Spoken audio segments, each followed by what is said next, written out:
Allô. Allez-y, on peut dire allô. Bonjour. Allô. Oh oui, et bébé.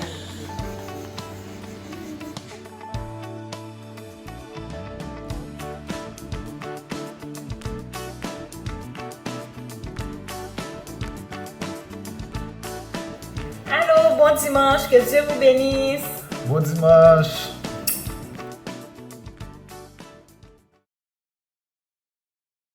Nous vous saluons dans le nom du Dieu Trinitaire, Père, Fils et Saint-Esprit. Que la grâce et la paix vous soient données de la part de Dieu le Père et de notre Seigneur Jésus-Christ, que le Père a livré pour nos péchés, afin que quiconque croit en lui ne périsse point, mais qu'il ait la vie éternelle. Nous vous invitons à vous joindre à nos 3 églises. L'Église évangélique baptiste d'Ottawa, l'Église missionnaire évangélique baptiste de l'Outaouais et l'Église évangélique baptiste d'Orléans, pour écouter avec nous la lecture de la parole de Dieu, pour entendre la prédication qui proclame l'Évangile de Jésus-Christ, et pour lever des chants de louange et des prières à notre Dieu miséricordieux. Jésus, Fils de Dieu, a pris la coupe de la colère de Dieu, afin que nous qui croyons n'ayons pas à y goûter. Maintenant, c'est de la bonté de Dieu dont on se rassasie. Nous vous appelons à préparer votre cœur à adorer notre Dieu, en entonnant avec notre équipe de louanges le chant « Que ma coupe déborde ».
Transformer ma vie, que ma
Écoutons la lecture de la parole de Dieu selon le psaume 139, versets 1 à 12.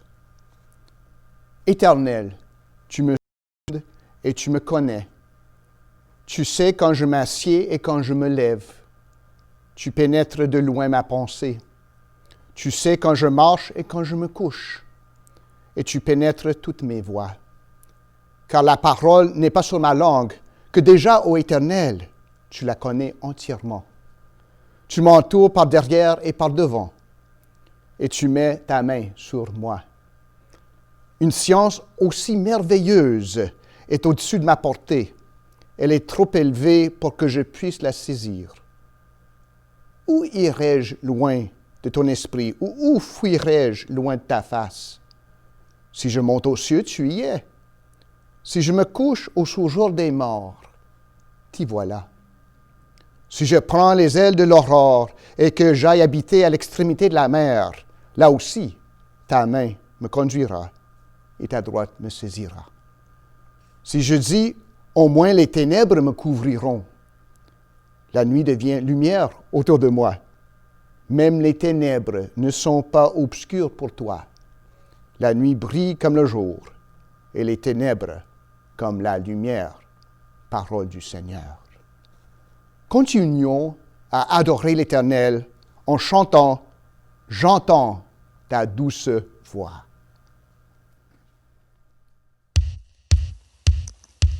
Église évangélique baptiste d'Ottawa, d'Orléans, et missionnaire évangélique baptiste de l'Outaouais. Levez-vous dans vos salons, là où vous êtes, et adorez avec nous ce matin. J'entends ta douce voix. Jésus, je viens à toi.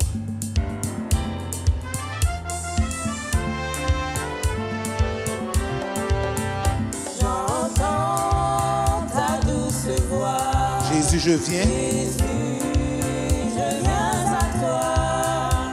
Je viens au sauveur. Dans le sang de ta croix. Dans le sang de ta croix. Disons ensemble. Jésus, roi des rois. Jésus, roi des rois, qui mourut pour moi.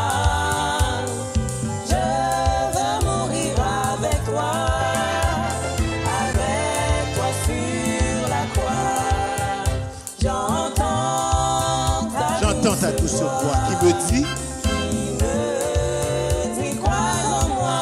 Je crois, Seigneur. Je crois, Seigneur, souviens ma foi, tiens-moi près de ta croix. Jésus, roi des rois. Jésus, roi des rois, qui mourut pour moi.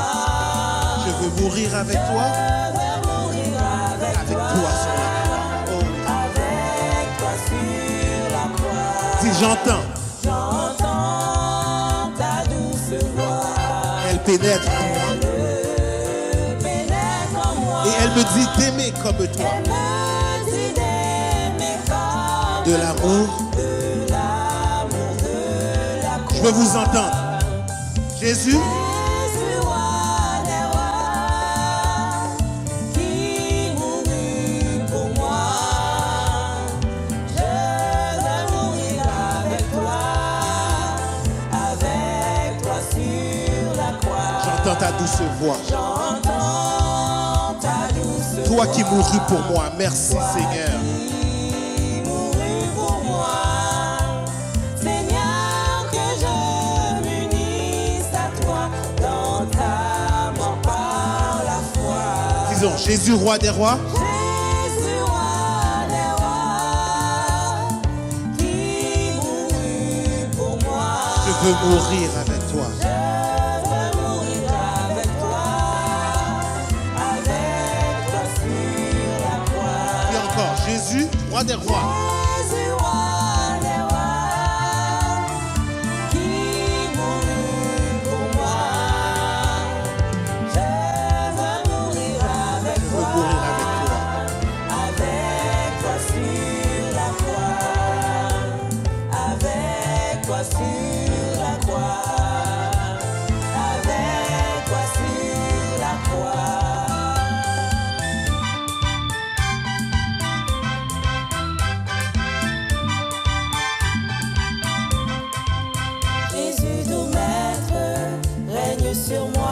mon aide, soumets mon aide, sois-en le roi. sois-en le roi. Car je suis Je l'argile suis l'argile, et toi le potier. toi le potier. Rends-moi docile, ton prisonnier. Dis Jésus lumière, Jésus lumière, pénètre en moi, éprouve, éclaire. éprouve, éclaire ma faible foi. Plus blanc que Plus neige, blanc que neige, rends-moi Seigneur. rends-moi Seigneur, et de tout piège, garde mon cœur. Ô Jésus, Ô source Jésus, source de guérison, sois dans ma course, Santé, pardon. santé, pardon. par ta Par ta puissance. puissance, viens soutiens-moi. Par ta présence, révèle-toi. Je m'abandonne, Jésus, à toi. Détruis, pardonne tout mal en moi. Remplis mon âme, Remplis mon âme de ton esprit et qu'il m'enflamme et jour et nuit.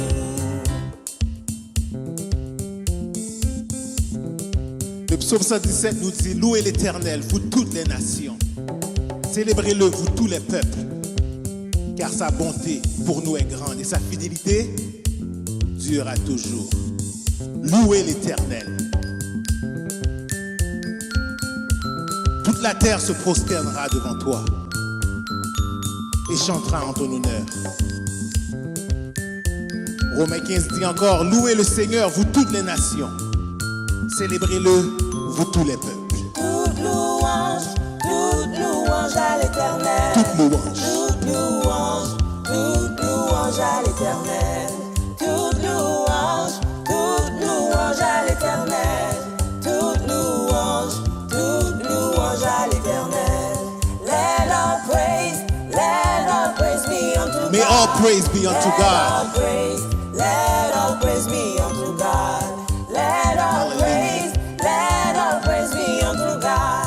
Let all praise be unto God. Adios, sea toda la gloria. Adios. Adios, sea toda la gloria. Sea toda la gloria. Adios, sea toda la gloria. Adios, sea toda la gloria. Vashidan. Vashidan, gera jicle. Vashidan, gera Nous pouvons le jicle. louer en toute langue. Vashidan, gera jicle. Vashidan, gera jicle. Pieramte.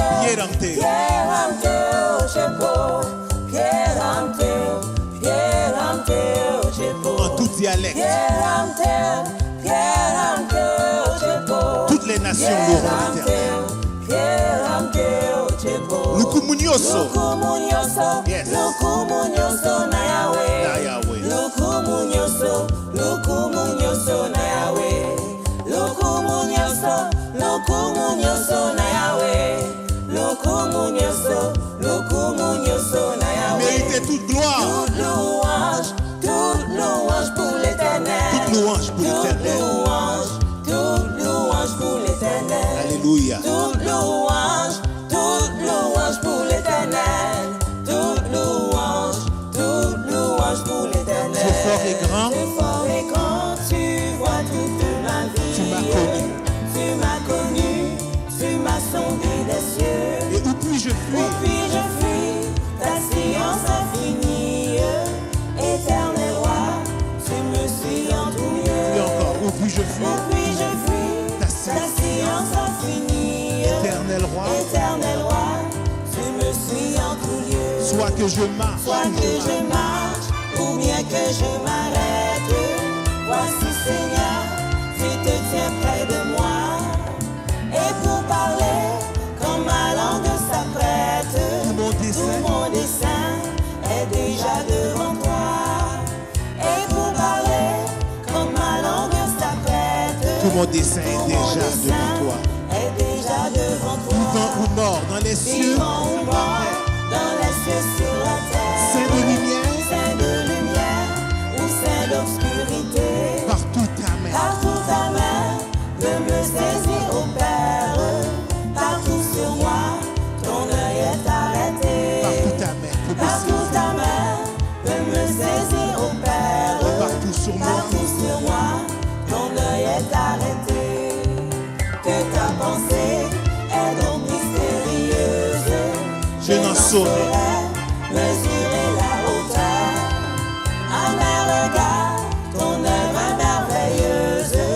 Et confondue, j'adore ta grandeur. à mes regards ton À œuvre mes regards, ton œuvre est merveilleuse. est confondue. Et confondue, j'adore ta grandeur. Connaître, oh Dieu, Connaître, ton oh amour, Dieu, ton amour, ta puissance. Et sur mon sentier, voir briller ta splendeur. Fondé sur moi, Fondé sur toi, toute mon espérance. Sont les seuls biens que désire mon cœur. fondé sur toi, Fondé sur toi, toute mon espérance. Sont les seuls biens que désire mon cœur. louange. À l'éternel, à l'éternel, à l'éternel, à l'éternel, à l'éternel, à l'éternel,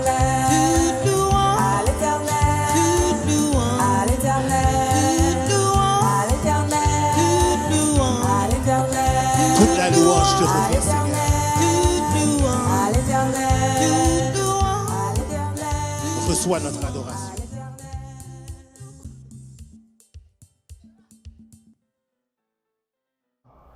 Oui, frères et sœurs, chers amis, amis internautes, nous avons raison de chanter ce Dieu fort et grand.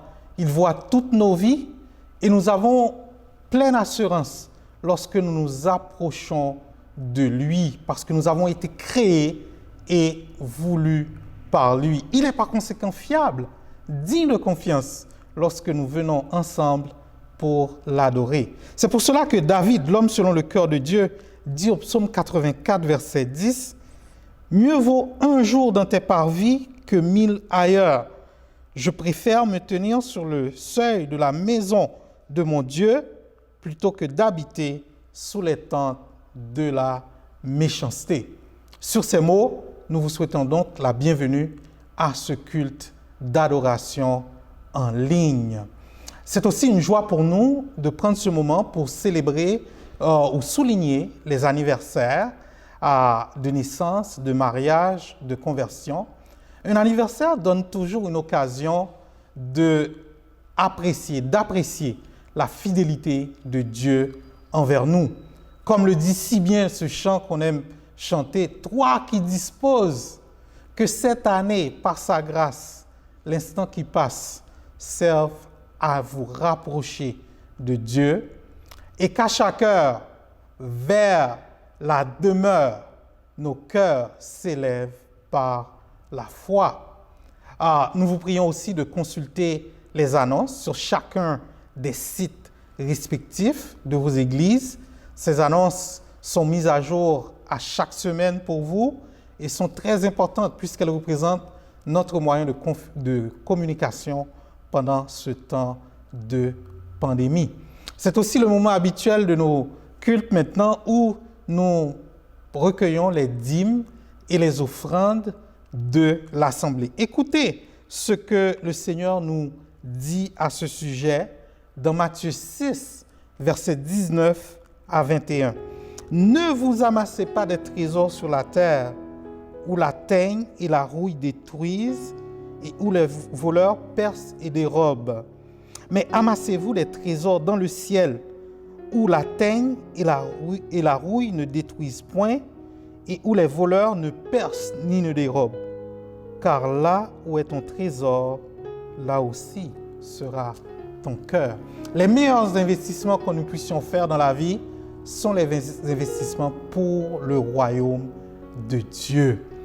Des instructions vous ont été envoyées, donc vous pouvez contribuer soit en venant déposer vos enveloppes directement dans l'un des lieux de culte, vous pouvez utiliser la poste ou aussi par transfert électronique. Nous vous remercions d'avance de votre fidélité. Maintenant, nous avons prié, nous avons chanté, nous pouvons nous approcher de notre Dieu, nous approcher de lui pour répandre nos cœurs devant lui, éclater en action de grâce devant lui Parce que ce Dieu-là est un soleil et un bouclier. C'est ce que l'auteur du psaume 84 dit au verset 11. Car l'Éternel Dieu est un soleil et un bouclier. L'Éternel donne la grâce et la gloire. Il ne refuse aucun bien à ceux qui marchent dans l'intégrité. Saisissons cette promesse par la foi et allons en prière. Père éternel, nous te rendons grâce pour la vie, le privilège de la vie et la grâce que tu nous fais de nous approcher de toi, de nous approcher du trône de la grâce. Avec assurance, nous pouvons le faire parce que Jésus-Christ nous a tracé la voie. Nous venons à toi pour te rendre des actions de grâce parce que ta parole nous dit que tu es un soleil qui brille dans nos ténèbres, un soleil qui nous éclaire et qui nous montre nos angles morts. Merci Papa parce que lorsque le soleil est là, la bonne humeur revient. Lorsque le soleil est là, la vie est possible. Lorsque le soleil est là, la nature même et nos cœurs sont régénérés. Nous venons à toi, Papa, parce que ta parole nous dit aussi que ton Fils Jésus-Christ est le soleil de la justice, celui qui vient nous rendre justice, une justice déjà acquise à Golgotha par son sang. Ainsi donc, nous ne sommes pas sous la condamnation, mais nous sommes justifiés devant toi. Et c'est cette justice que nous sommes venus plaider devant toi ce matin pour nous approcher de toi, parce que tu es un soleil. Tu es aussi un bouclier, nous dit la parole, un bouclier qui nous protège des assauts de l'ennemi, un bouclier qui nous garde et quand bien même qui amortit les chocs pour nous, parce que l'ennemi aurait voulu nous terrasser, comme ton Fils Jésus-Christ avait dit à l'apôtre Pierre, « Pierre, Pierre, Satan t'a réclamé pour te cribler comme du froment, mais j'ai prié pour toi. » Jésus intercède pour nous. Il est notre bouclier. Merci Papa parce que nous avons été atteints, mais nous n'avons pas été terrassés. Nous avons subi des épreuves, mais nous n'avons pas été abandonnés. Merci Papa parce qu'au milieu de toutes ces calamités, ces difficultés, tu as été notre bouclier. Comme tu l'as été pour notre père Abraham. Tu avais dit à notre père Abraham, « Je serai ton bouclier. » Eh bien, Papa, nous venons à toi pour te demander ta grâce, que tu continues à nous protéger, que tu continues à nous mettre à l'abri, que tu continues, Seigneur Dieu, à pourvoir, que tu continues à aplanir les sentiers devant nous, à ouvrir des portes que personne d'autre ne peut ouvrir des portes pour nous et à garder les portes fermées, celles qui pourraient nous nuire et nous entraîner loin de toi. Tu es un soleil, un bouclier. Tu donnes la grâce et la gloire, Papa. Ce matin, nous ne sommes pas venus te demander de l'argent et de l'or, mais nous sommes venus demander ta grâce éternelle.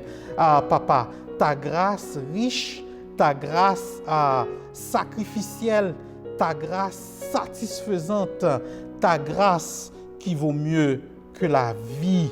Papa, remplis-nous de ta grâce, remplis nos cœurs de reconnaissance envers cette grâce que tu as déversée pour nous. Non pas en ce jour, mais cette grâce que tu as déversée avant même la fondation du monde, en concevant le plan de notre salut. Papa, nous venons à toi parce que nous reconnaissons, Seigneur Dieu, que tu ne refuses aucun bien, ta parole nous dit, à ceux qui marchent dans l'intégrité. Eh bien, Père, donne-nous, Seigneur, ce discernement spirituel afin que nous puissions être des hommes, des femmes, des jeunes, des anciens jeunes intègres devant toi. Comme tu l'avais dit à notre père Abraham, marche devant moi et sois intègre. Donne-nous de marcher avec toi, Seigneur Dieu, et d'être intègre dans toutes nos voies. Intègre, Seigneur Dieu, dans nos relations les uns avec les autres. Intègre par-dessus tout dans notre relation avec toi.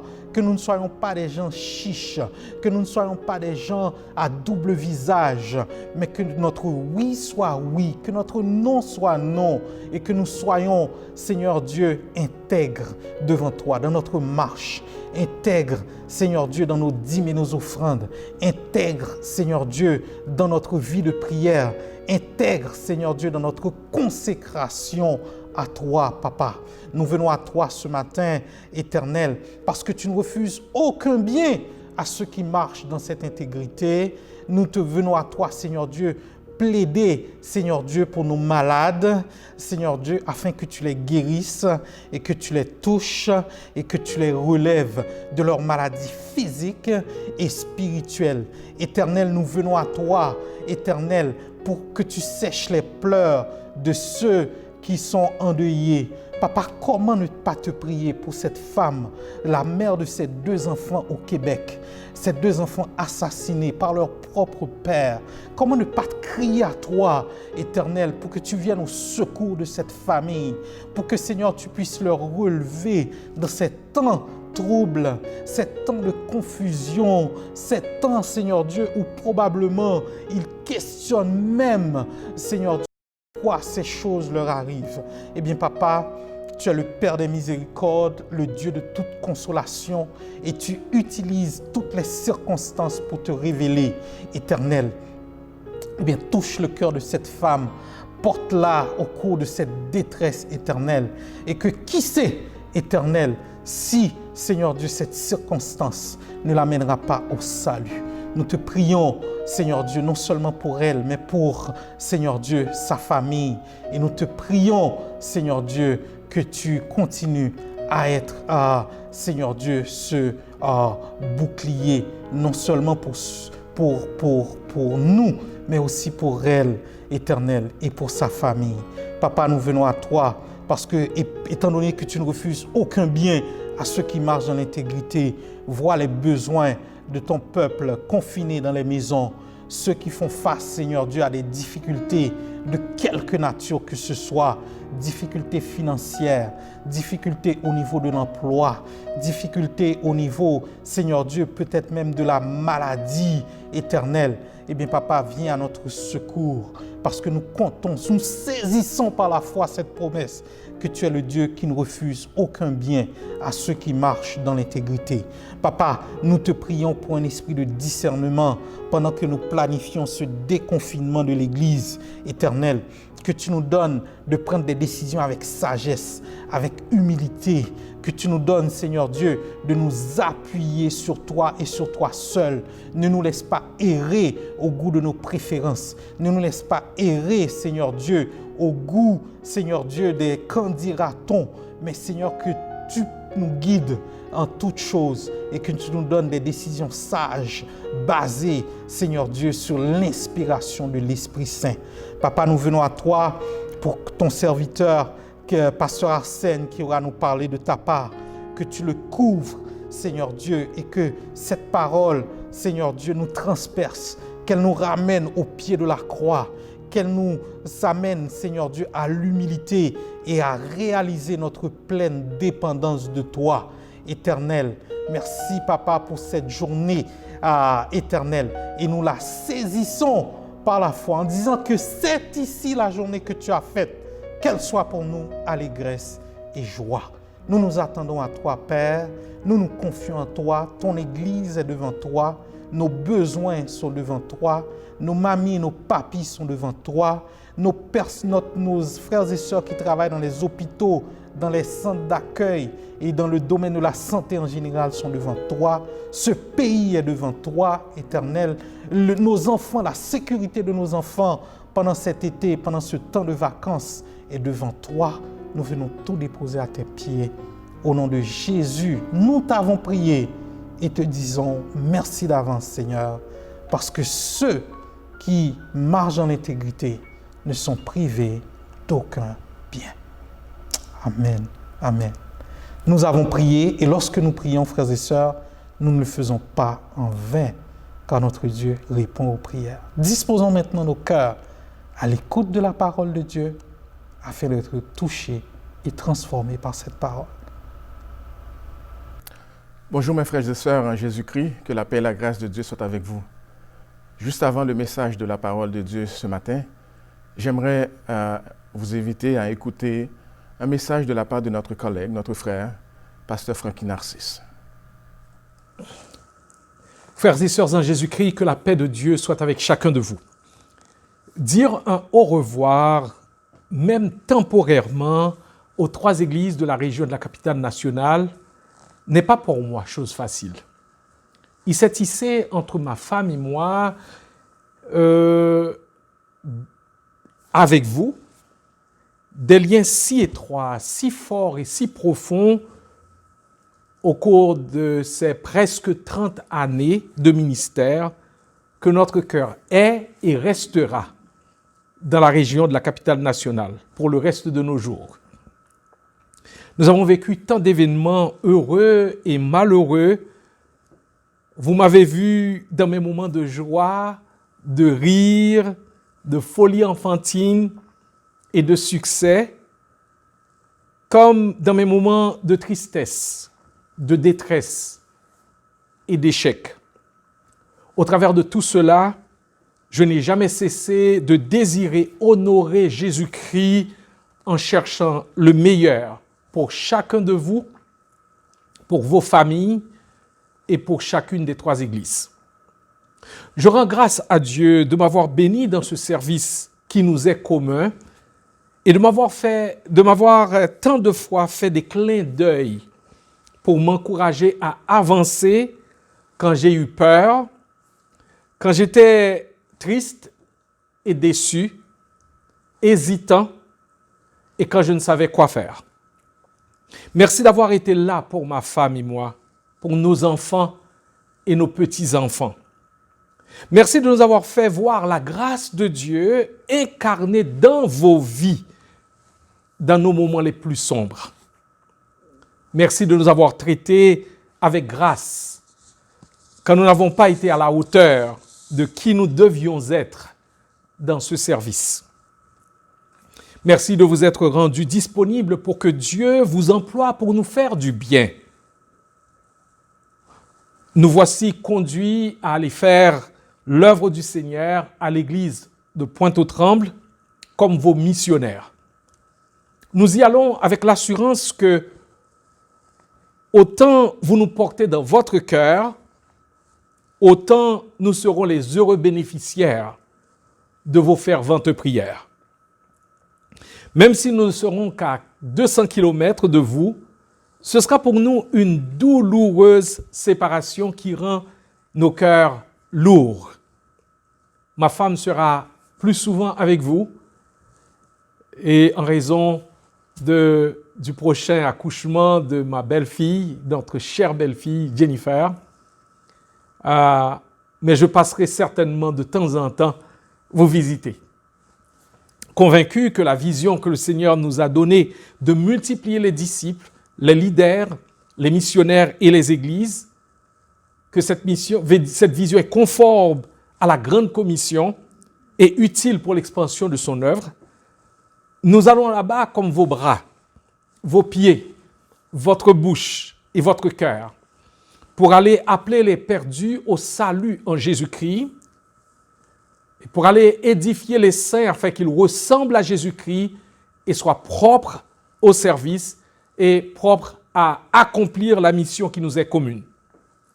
Imitant l'apôtre Paul quand il a parlé aux anciens d'Éphèse avant de les quitter, nous vous laisserons en vous recommandant à Dieu et à la parole de sa grâce, à celui qui peut édifier et donner l'héritage avec tous les sanctifiés selon Acte 20, verset 32.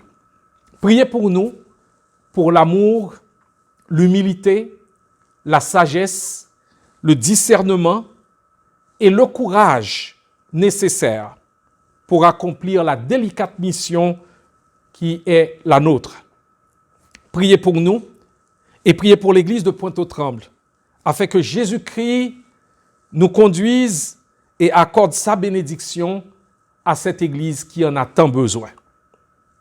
En attendant la réalisation plénière de notre espérance par le retour glorieux de notre Seigneur Jésus-Christ, appliquez-vous à être trouvés par lui sans tache et irrépréhensible dans la paix. Croyez que la patience de notre Seigneur et Sauveur Jésus-Christ est votre salut.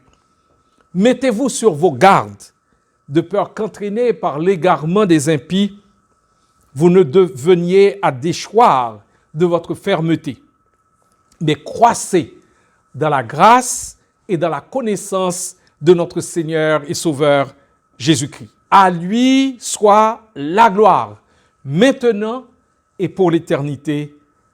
Amen. 2 Pierre chapitre 3, versets 14-15, versets 17 et 18. Nous vous aimons tendrement en notre commun Seigneur et Sauveur Jésus-Christ.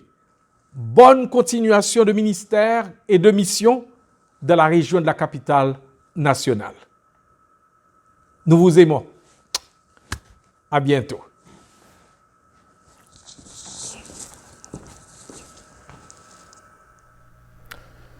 Merci beaucoup, Pasteur Francky. Je vous souhaite un très bon ministère à Pointe-aux-Trembles. Que le Seigneur vous bénisse et bénisse nos frères et sœurs là-bas. Merci beaucoup. Chers amis, je ne suis pas un grand fan de Céline Dion, notre chère diva canadienne de la chanson pop. Mais les paroles de sa chanson très populaire, « Pour que tu m'aimes encore », a toujours attiré mon attention. Jean-Jacques Goldman, parolier ou compositeur de cette chanson, exprime la notion floue que notre monde a de ce qu'est l'amour. Ayant noté que les choses ont changé dans sa relation amoureuse et que les fleurs commencent à faner, Céline avise qu'elle ferait tout le nécessaire pour que cet amour lui revienne. Elle dit, « Il faut que tu saches, j'irai chercher ton cœur si tu l'emportes ailleurs. » Elle ajoute, « J'irai chercher ton âme dans les froids, dans les flammes. Je te jeterai des sorts pour que tu m'aimes encore. » Si ce moyen ne fonctionne pas, Céline est décidée à essayer d'autres méthodes. Elle dit, « Je trouverai des langages pour chanter tes louanges. Les formules magiques des marabouts d'Afrique, je les dirai sans remords pour que tu m'aimes encore. » En cas d'échec, et pour montrer son insistance à mériter cet amour, Céline dit, « Je m'inventerai, reine, pour que tu me retiennes. Je ferai des nouvelles pour que le feu reprenne. Je deviendrai ces autres qui te donnent du plaisir, plus brillantes et plus belles, pour une autre étincelle. Je me changerai en or pour que tu m'aimes encore. » Peut-être que le défunt mari de Céline était heureux d'entendre ces paroliers. Et peut-être qu'il y a beaucoup d'entre nous, hommes et femmes, qui seraient contents d'entendre dans leur relation de telles paroles de flatterie. Mais de tels sacrifices pour se mériter un amour, ce n'est pas sain, ce n'est pas tenable, ce n'est pas normal. On ne peut que souhaiter que le cas de Céline ne soit pas réellement un cas très commun parmi nous. Mais on peut se réjouir ce matin que Dieu a une autre notion de l'amour. L'amour de Dieu nous renvoie à ses attributs, à sa sainteté, sa fidélité, sa gloire, sa beauté resplendissante, spectaculaire, etc.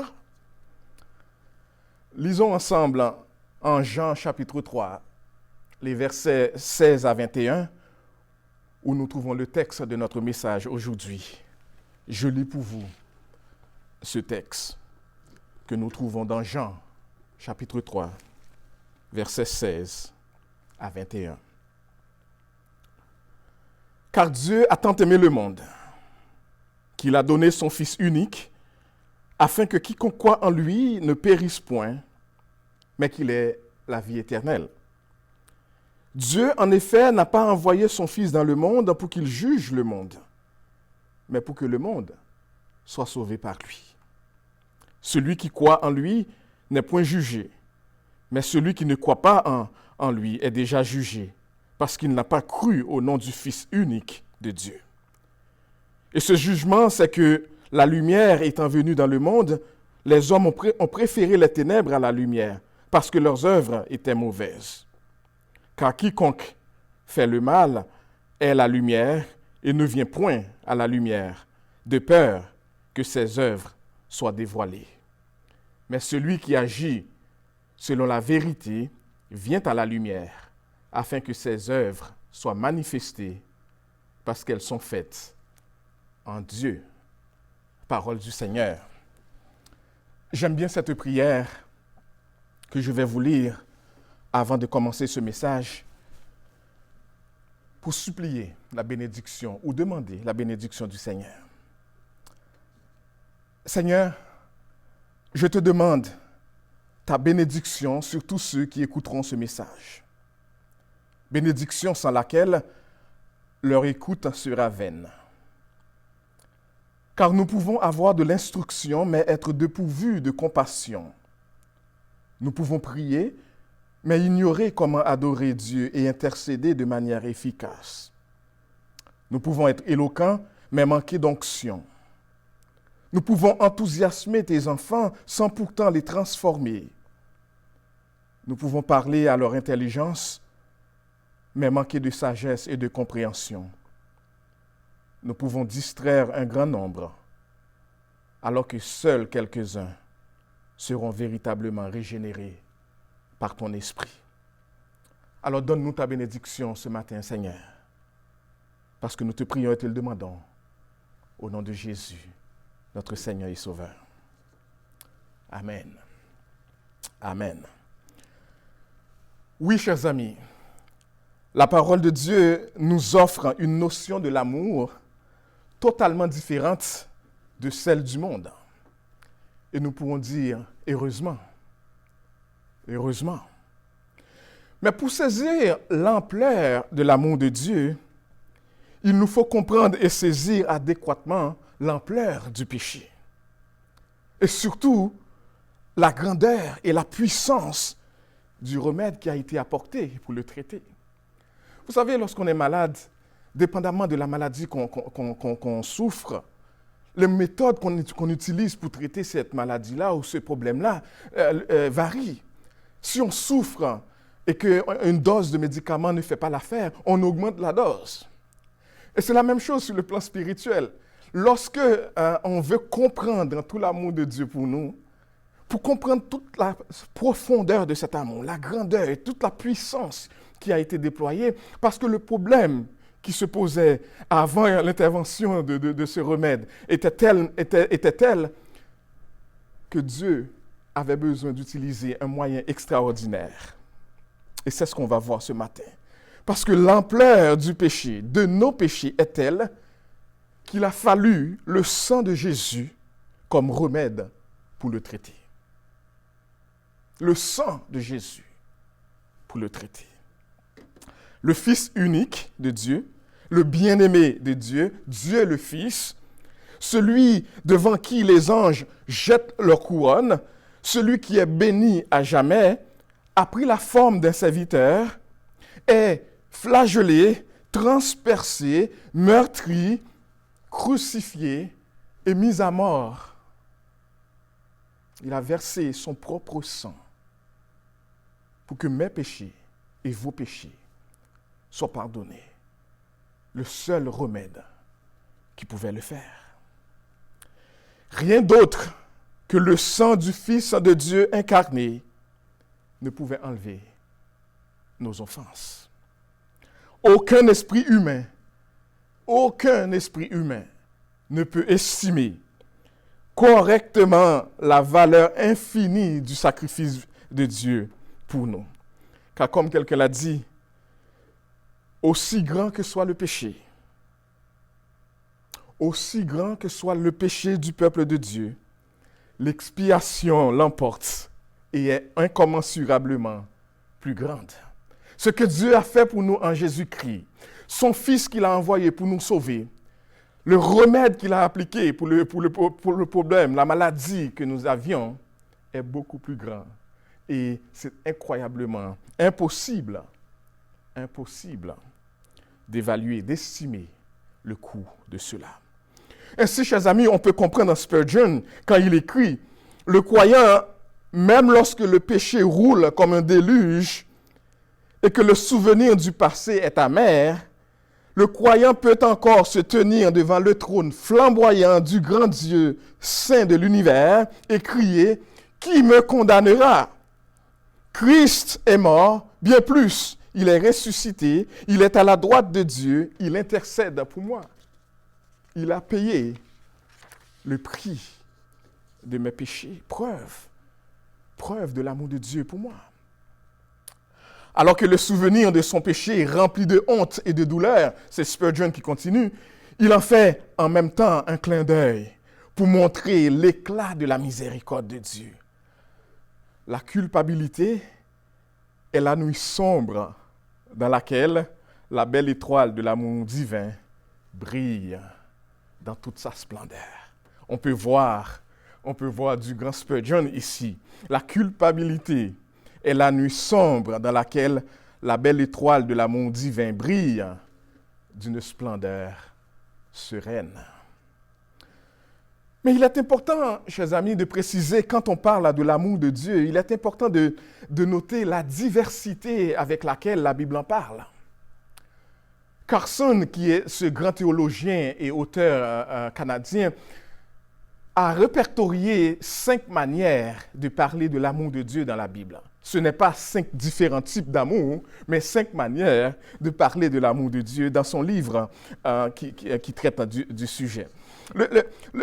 La Bible nous parle de l'amour de Dieu, nous dit-il, l'amour de Dieu au sein de la Trinité.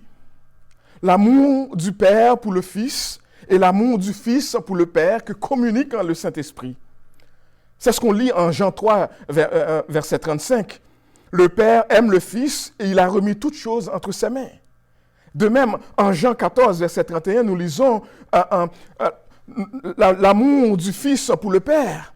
Mais afin que le monde sache que j'aime le Père et que j'agis selon l'ordre qu'il m'a donné, levez-vous et partons, dit Jésus. Un amour parfait où chaque membre de la Trinité regarde les deux autres comme profondément dignes de son amour. C'est la première manière que la Bible nous montre l'amour de Dieu pour le monde. Deuxièmement, l'amour de Dieu pour sa création, l'amour providentiel, attentionnel, offert à tous, à ses amis comme à ses ennemis. Manifesté dans sa grâce commune. La parole de Dieu nous dit, Dieu fait briller le soleil et tomber la pluie sur les justes comme sur les injustes, dans sa grâce commune. C'est la deuxième manière que la Bible nous montre que l'amour de Dieu. Troisième manière que la Bible nous montre l'amour de Dieu, c'est l'amour de Dieu dans son sens moral, par lequel il invite, par lequel il commande, par lequel il soupire. S'adressant à la nation d'Israël, Dieu déclare par la bouche du prophète Ézéchiel, chapitre 18, verset 23, et verset 30, chapitre 33, verset 11, il dit « Ce que Dieu désire, ce que je désire, est-ce que c'est que le méchant meure, dit le Seigneur, l'Éternel? N'est-ce pas qu'il change de conduite et qu'il vive? Car je ne désire pas la mort de celui qui meurt, dit le Seigneur, l'Éternel. Convertissez-vous donc et vivez. Dis-leur, je suis vivant, dit le Seigneur, l'Éternel. Car ce que je désire, ce n'est pas que le méchant meure, c'est qu'il change de conduite et qu'il vive.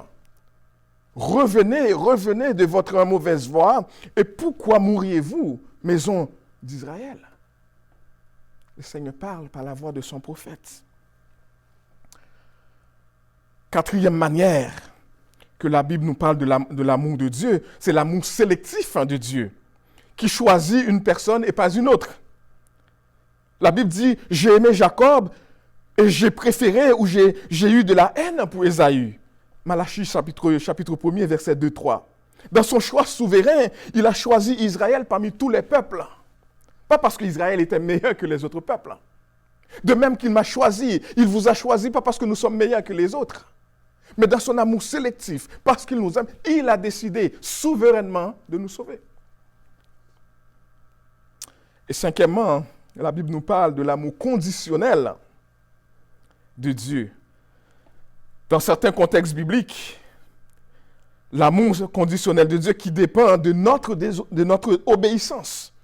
Nous lisons en Jude, « Maintenez-vous donc dans l'amour de Dieu, en attendant la miséricorde de notre Seigneur et Sauveur Jésus pour la vie éternelle. » Et en Exode, chapitre 20, verset 6, la parole nous dit, « Dieu fait grâce, Dieu fait miséricorde jusqu'en 1000 générations à ceux qui m'aiment et qui gardent mes commandements.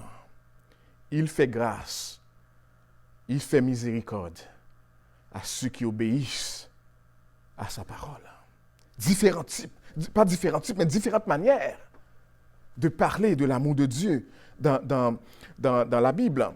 Et dans une certaine mesure, chers amis, nous pouvons dire que nous adaptons un langage semblable à celui de Dieu lorsque nous parlons de l'amour. Quand je dis, par exemple, « j'aime mon auto », quand je dis, par exemple, « j'aime nettoyer ma voiture » ou « j'aime nettoyer la piscine », quand j'ajoute aussi « j'aime ma femme » ou « j'aime mes enfants », vous comprenez que je parle de différentes manières d'aimer, des amours qui ont des valeurs différentes. J'aime pas ma femme de la même manière que j'ai aimé mon auto ou que j'aime nettoyer la piscine. De la même manière, l'amour inconditionnel que nous avons pour nos enfants et l'amour que nous avons pour eux, pour leur obéissance, lorsque nous leur demandons de faire quelque chose. Nous adoptons d'une certaine façon ce langage. Et il est important de saisir ces différentes manières que la Bible présente l'amour de Dieu pour éviter toute confusion dans nos discussions. C'est le Dieu souverain qui décide, dans son amour, de manifester cet amour dans une diversité qui lui plaît. Alors, revenons dans ce texte pour comprendre un peu le récit qui est devant nous. Notre passage de ce matin contient un des versets parmi les plus connus de toute la Bible. Jean 3, 16. « Car Dieu a tant aimé le monde. » Car Dieu a tant aimé le monde. Et ce texte, ce verset seulement présente l'Évangile dans une telle clarté, dans une telle simplicité qu'on peut se demander comment un prédicateur peut avoir à prêcher sur ce texte. C'est tellement simple, c'est déjà tellement clair. Pourtant, il y a un grand débat parmi les théologiens et les commentateurs bibliques sur ce texte que j'ai lu plus tôt pour savoir est-ce que c'est Jean, l'auteur, l'évangéliste, est-ce que c'est Jean qui a dit ces paroles ou est-ce que c'est Jésus qui les a prononcées? Mais pourquoi ce débat? Nous pouvons nous poser la question, pourquoi ce débat? Alors, pour répondre à la question, pourquoi un tel débat parmi les théologiens et parmi les commentateurs bibliques, j'ai besoin de vous expliquer un petit peu le contexte. Parce que le chapitre 3 commence avec Nicodème qui vient rencontrer Jésus. Il vient dans la nuit pour plusieurs raisons qu'on pourrait expliquer, mais ce n'est pas le but de notre démarche ce matin. Il vient vers Jésus et il tourne en rond, il parle à Jésus. Et Jésus comprend son intention. Jésus l'arrête pour lui dire, « Nico, tu veux savoir comment être sauvé et voir le royaume de Dieu, n'est-ce pas? » Eh bien, écoute bien, Nico, il y a un seul moyen. Il faut que tu naisses de nouveau. Il faut que tu naisses de nouveau. Eh bien, Nicodème, qui est un docteur de la loi, qui est un enseignant de la loi juive, qui est habitué à expliquer les choses compliquées aux gens, Nicodème se trouve devant une situation où lui-même maintenant a besoin d'explications parce qu'il ne comprend pas ce que Jésus lui dit. Au verset 14 de Jean chapitre 3, Jésus lui renvoie à un texte de l'Ancien Testament, un texte qu'il devait connaître. Dans Nombre chapitre 21, versets 8 et 9, la Bible dit, « L'Éternel dit à Moïse, « Fais-toi un serpent brûlant, et place-le sur une perche. Quiconque aura été mordu et le regardera, conservera la vie. Et au verset 15 de Jean chapitre 3, Jésus applique ce texte à lui-même. Et comme Moïse éleva le serpent dans le désert, il faut de même que le Fils de l'homme soit élevé, afin que quiconque croit en lui ait la vie éternelle. Autrement dit, Jésus dit à Nicodème, comme Dieu a manifesté sa grâce envers les enfants d'Israël, en demandant à Moïse d'élever un serpent de bronze sur une perche, afin que les Israélites puissent échapper au châtiment qu'ils méritaient à cause de leur désobéissance, comme Dieu a fait cet acte de grâce envers les enfants d'Israël, de même, le Fils de l'homme, Jésus, c'est un des moyens que Jésus utilise pour se présenter. Il se présente comme étant le Fils de l'homme. Il dit, le Fils de l'homme, moi qui te parle, sera élevé sur une croix pour le péché du monde, pas seulement du peuple d'Israël, mais pour le péché du monde, afin que, par la foi, tout pécheur, peu importe son origine ethnique, condamné à mourir, puisse avoir la vie éternelle. C'est un autre paradigme, un évangile, la bonne nouvelle de l'évangile que Jésus annonce déjà à Nicodème. Et nous arrivons maintenant au verset 16, car Dieu a tant aimé le monde. Et la discussion est la suivante. Certains commentateurs se demandent ou disent, ces gens qui continuent à parler parce que la conversation entre Jésus et Nicodème s'arrête au verset 15. Et il y en a d'autres qui croient qu'en fait, la conversation entre Jésus et Nicodème continue et se termine jusqu'au verset 21.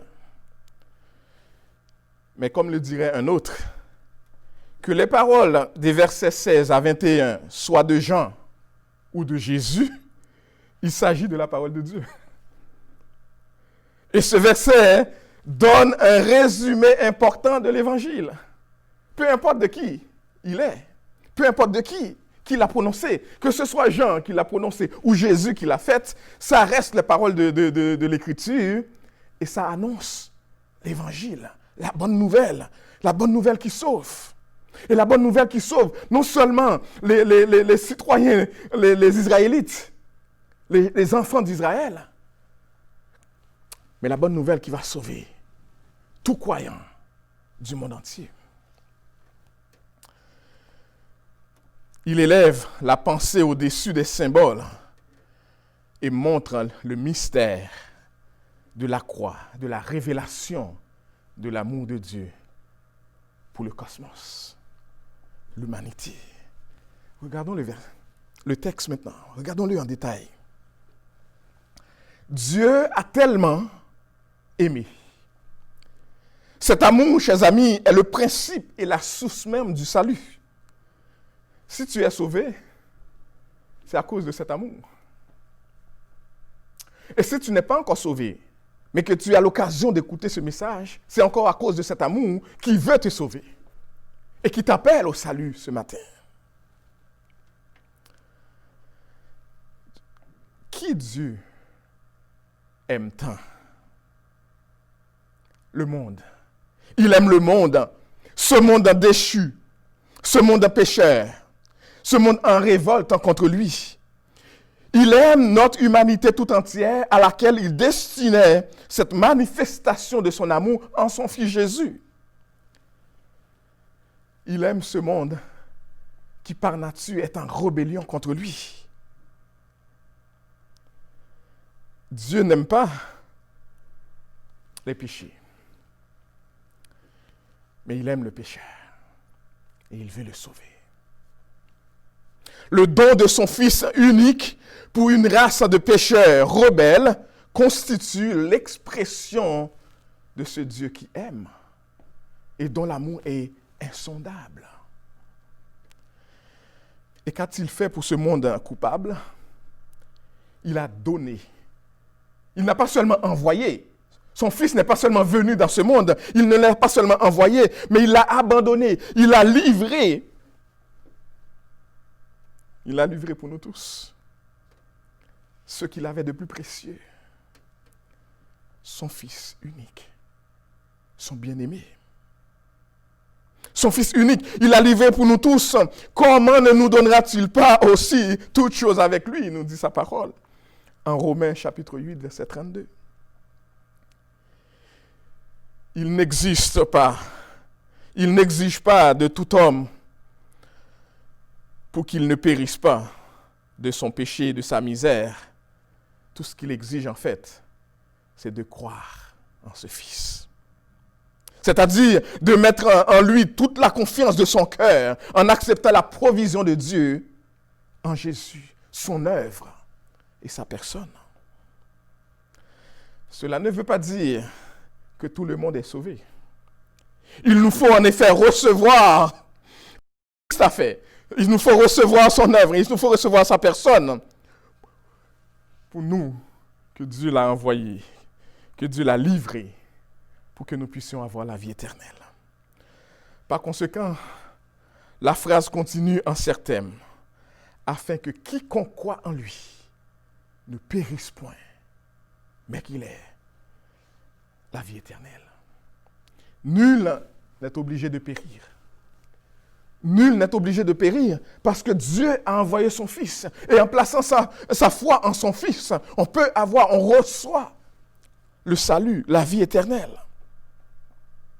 Parce que l'objectif du Fils, l'objectif de Jésus en venant dans ce monde, ce n'est pas pour condamner, c'est pour sauver. C'est dans cette intention que Dieu l'a abandonné, que Dieu l'a livré, afin de sauver. De sauver de quoi? De sauver de la perdition et d'enrichir de la vie éternelle. Non seulement il nous sauve de la perdition, de la mort éternelle qui nous attendait, mais il nous donne la vie éternelle à tout homme qui simplement croit en lui et met toute sa foi en lui. Isaïe 45, verset 22 dit « Tournez-vous vers moi et vous serez sauvés. Vous tous qui êtes aux extrémités de la terre, car je suis Dieu et il n'y en a point d'autre. » Et Dieu s'est révélé en son Fils, en Jésus-Christ, est venu dans ce monde pour faire connaître Dieu. La mission du Fils est entièrement motivée par l'amour suprême de Dieu pour un monde méchant et pécheur. Le point culminant de la mission du Fils est elle-même fondée sur l'amour de Dieu. Et le verset, chers amis, souligne toute l'intensité et la force de cet amour, car Dieu a tant aimé. Tant aimé. Ainsi, quiconque croit en lui. Quiconque veut dire petits et grands, pauvres et riches, jeunes et vieux, ignorants et savants, les pécheurs invétérés aussi bien que les autres, Canadiens, Haïtiens, Camerounais, Français, États-Uniens, Juifs, etc., qui croient en lui, quiconque passe de la mort à la vie éternelle. Un auteur a dit, quand l'Église comprendra l'amour dont Dieu a aimé le monde, elle ne s'accordera aucun repos. Aucun repos. Tant que les empires les plus grands et les îles les plus minuscules n'auront été gagnés à l'Évangile. Lorsqu'on comprend tout l'amour que Dieu a pour ce monde et tout cet amour qui a été manifesté envers nous pour nous sauver, nous comprendrons la nécessité de partager cet évangile pour que d'autres qui ne sont pas maintenant dans le pâturage, que Dieu veut sauver, pour qu'ils y rentrent et qu'ils soient sauvés. C'est notre responsabilité. Faisons équipe avec Dieu et allons vers ces personnes qui ne connaissent pas encore le Seigneur. Il y a un message étonnant dans ce verset. Les Juifs savaient que Dieu aimait les enfants d'Israël. Mais ici, Jésus ou Jean, peu importe, la parole de Dieu nous dit, maintenant, le texte est clair. Dieu n'aime pas seulement les enfants d'Israël. Dieu aime le monde. Et il veut sauver non seulement les enfants d'Israël, mais aussi les enfants du monde, tous ceux qui se tournent à Jésus et qui mettent leur foi en Jésus. Peu importe son origine ethnique. Peu importe.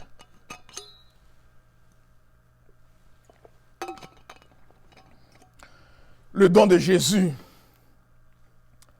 a un but. Il est venu pour une raison dans ce monde. Et la parole nous dit, il est venu non pas pour condamner, non pas pour juger, mais pour sauver le monde et pour le gagner à lui. Ainsi, le croyant, et c'est la parole, c'est le texte que nous avons lu qui le dit, le croyant n'est pas condamné et ne sera pas condamné. Remarquez avec moi que Jean distingue celui qui croit et qui n'est donc pas condamné, et celui qui ne croit pas et qui est déjà condamné. Ce dernier est déjà condamné parce qu'il n'a pas cru au nom du Fils de Dieu, le Fils unique de Dieu, la seule provision de Dieu pour avoir le salut. Nous avions tous besoin d'être sauvés avant que Jésus vienne dans ce monde et s'incarne dans ce monde pour nous sauver. Toute personne qui ne croit pas en son Fils, la seule provision de Dieu, le seul moyen que Dieu a pourvu. Celui qui ne croit pas au nom du Fils, en ce Sauveur, eh bien, il aggrave sa culpabilité. Il n'est même pas nécessaire d'attendre le jour du jugement pour le condamner. Il est déjà condamné, le texte nous dit. La personne qui ne croit pas au Fils unique du Père est déjà condamnée et sa sentence est déjà prononcée. La colère de Dieu demeure en permanence sur lui. Selon Jean 3, chapitre 36, verset 36, pardon. Ainsi, le potentiel de la condamnation est lié à la mission du Fils d'apporter le salut.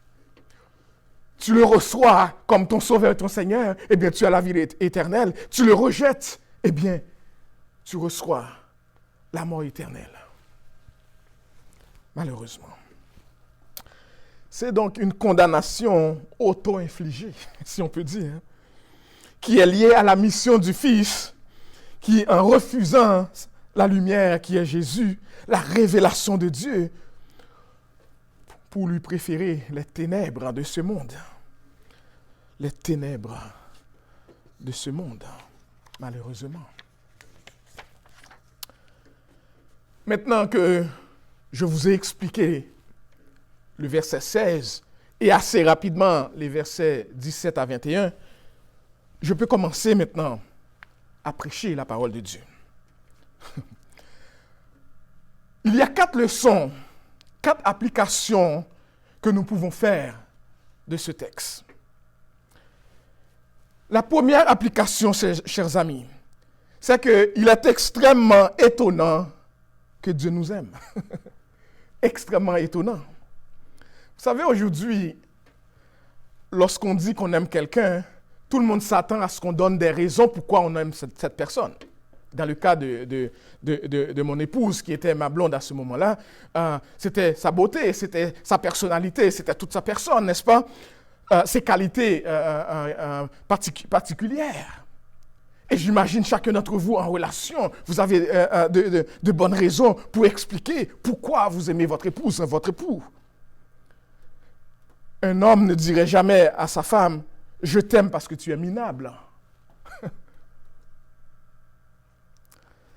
C'est exactement ce que Dieu fait. Ce monde que Dieu aime n'est pas un monde aimable. Ce monde que Dieu aime, c'est un monde mauvais, un monde perdu, un monde autodestructeur, un monde idolâtre, un monde rebelle contre Dieu, un monde qui a rejeté son Fils, un monde brisé, déchu. Pour répéter après Carson, c'est comme si Dieu disait au monde, moralement parlant, vous êtes des gens aux genoux estropiés. Vous êtes des gens à la laine morale infecte. Vous êtes odieux, méprisants et meurtriers. Mais vous savez quoi? Je vous aime quand même. Quel amour. Je vous aime quand même, non pas parce que vous êtes digne de mon amour, mais parce que je suis ce genre de Dieu qui aime même les personnes qui ne sont pas aimables. Qui envoie mon fils pour des personnes qui je sais qui ne sont pas aimables, mais parce que je suis ce Dieu-là qui veut sauver. Qui veut sauver n'importe qui se tourne à ce fils que j'ai livré. Je suis ce genre de Dieu qui aime ceux qui sont minables. Quel amour surprenant. Au lieu de haïr et de condamner le monde qui lui tourne dos, Dieu l'aime. Il y a un auteur chrétien qui appelle cela amour divin, incomparable, inébranlable. Quel amour. C'est la première application. Il est extrêmement étonnant que Dieu nous aime. Je ne sais pas pour vous, il est extrêmement étonnant que Dieu m'aime. Deuxième leçon ou application à faire de ce texte. L'étendue de l'amour de Dieu pour nous se mesure en Jésus-Christ. Si vous voulez mesurer la profondeur et l'étendue de l'amour de Dieu pour le monde, regardez à Jésus, chers amis. En regardant à lui, vous verrez combien l'amour entre le Père et le Fils est fort, combien cet amour est parfait, éternel, combien il y a de l'admiration entre eux. Lisez Jean 17, vous verrez. C'est pourtant ce Fils bien-aimé qu'il a livré pour sauver le monde, pour me sauver, pour vous sauver. C'est de l'amour infini du Père que Jésus a consenti de se dépouiller pour venir dans ce monde où il savait qu'il serait brisé, humilié, traité et mis à mort comme un brigand sous le bois infâme du calvaire. Il le savait. Mais par amour, il a accepté de se dépouiller de cette relation avec son Père et de venir dans ce monde de péché, s'identifier avec nous. Pourquoi? Par amour pour nous, parce qu'il veut nous sauver. Et Paul nous dit qu'il nous a aimés et s'est livré pour nous. Galates chapitre 2, verset 20. Parce que Dieu aime le monde, composé de femmes et d'hommes, de juifs et de non-juifs, de différentes ethnies, de différentes langues et de couleurs.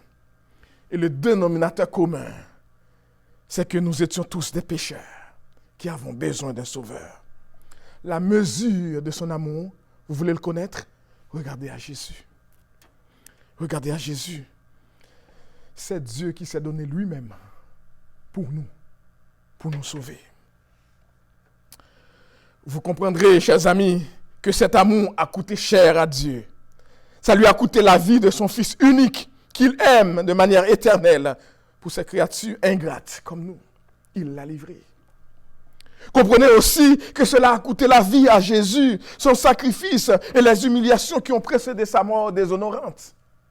Heureusement, sa crucifixion a été suivie par la résurrection. Troisième application. L'objectif de l'amour de Dieu pour nous, c'est que nous ayons la vie. Jésus. Dieu a donné Jésus. Jésus s'est livré pour nous sauver. Voilà le but de l'amour de Dieu. Dans le sacrifice de son Fils, nous trouvons la preuve, le but de son amour.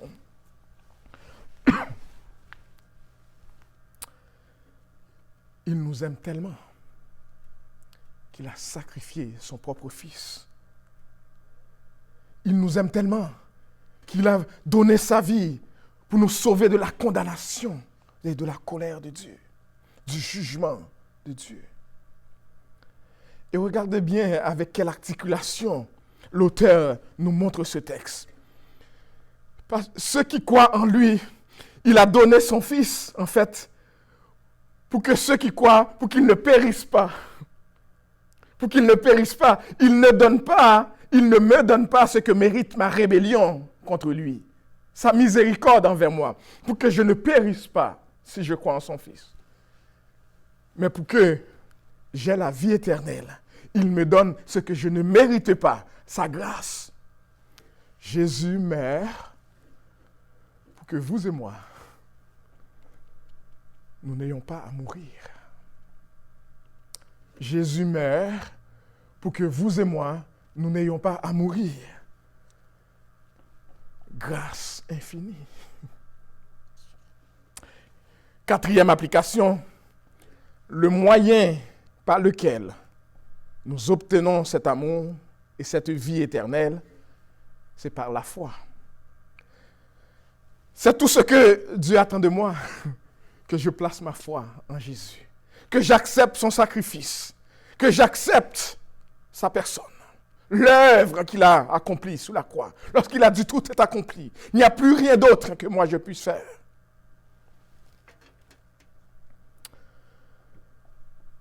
Il ne nous demande pas de faire des actions pour l'impressionner comme si nous pouvions l'impressionner, pour l'émouvoir, pour l'amadouer. Il ne nous demande pas d'attirer son attention par des exploits. Tout ce qu'il veut de nous, c'est que nous placions notre confiance en lui.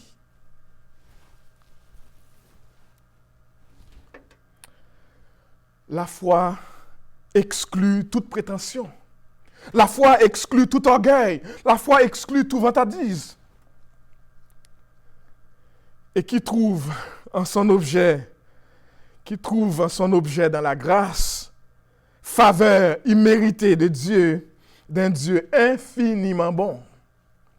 Il nous faut placer notre foi en son œuvre de rédemption et croire en sa résurrection qui est le fondement de la foi. Il n'est plus dans le tombeau, il est ressuscité. Et la Bible nous dit qu'il est vivant maintenant et il intercède auprès du Père en notre faveur. Quel amour! La foi en Jésus est le moyen par lequel Dieu a choisi de sauver tout homme, toute femme, toute ethnie, toute classe sociale.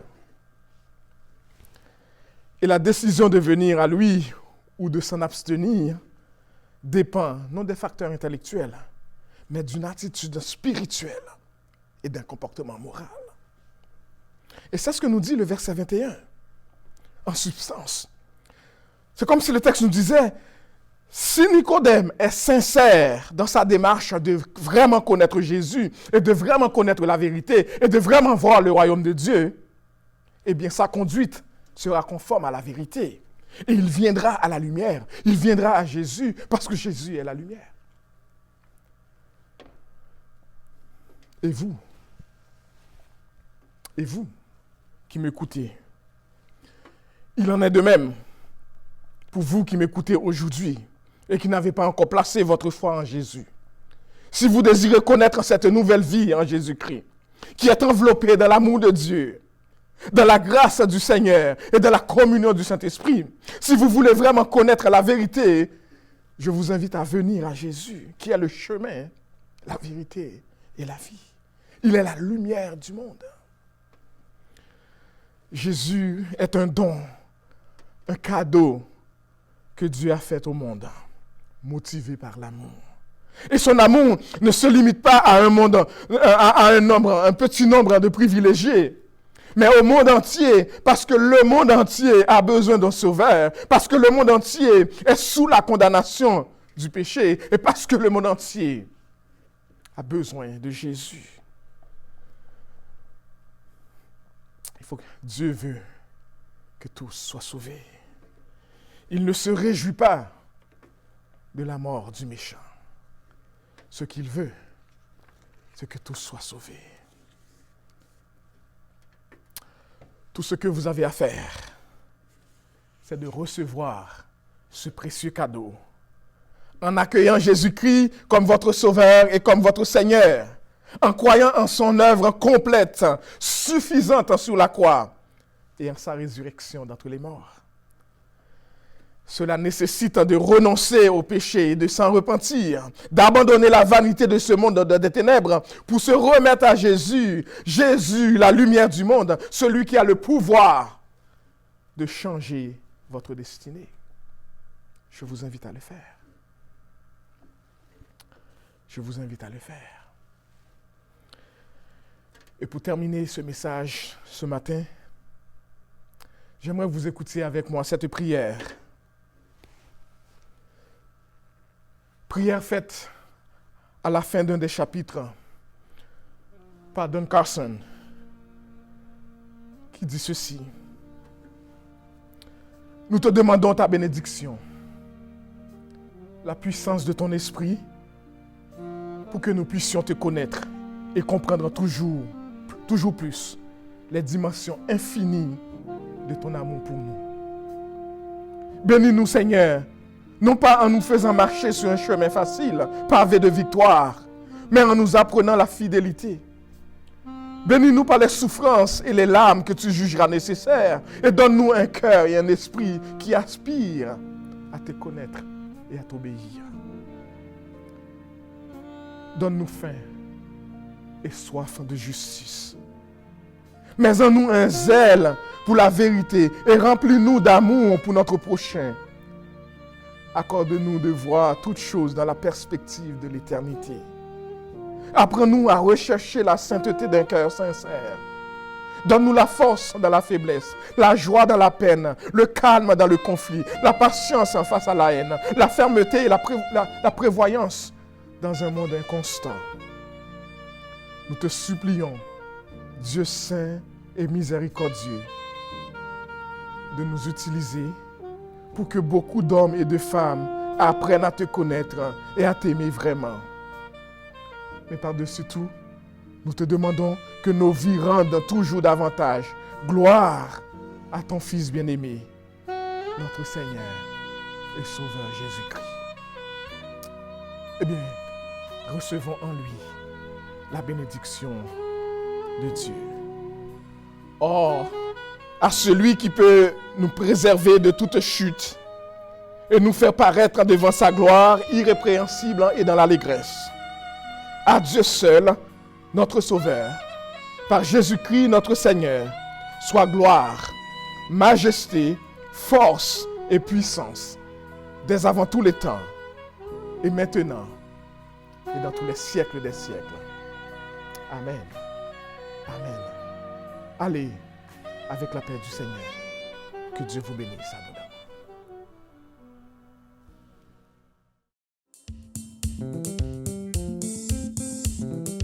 Le psaume 117 nous dit: louez l'Éternel, vous toutes les nations. Célébrez-le, vous tous les peuples. Car sa bonté pour nous est grande et sa fidélité durera toujours. Louez l'Éternel. Toute la terre se prosternera devant toi et chantera en ton honneur. Romains 15 dit encore: louez le Seigneur, vous toutes les nations. Célébrez-le, vous tous les peuples. Toute louange à l'Éternel. Toute louange.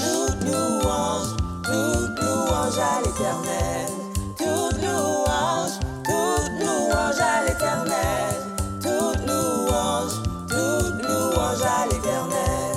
Let all praise be unto God. May all praise be unto God.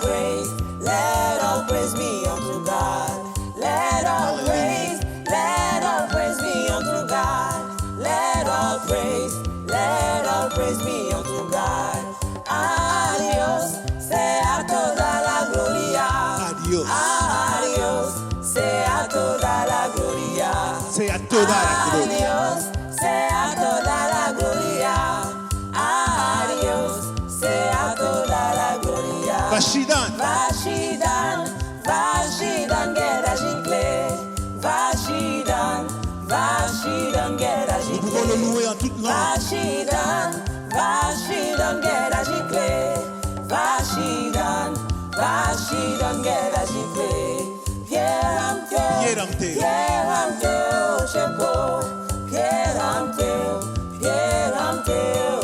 En tout dialecte. Toutes les nations loueront l'Éternel. Lukumunyoso. Yes. Lukumunyoso na Yahweh. Na Yahweh. Lukumunyoso na Yahweh. Lukumunyoso na Yahweh.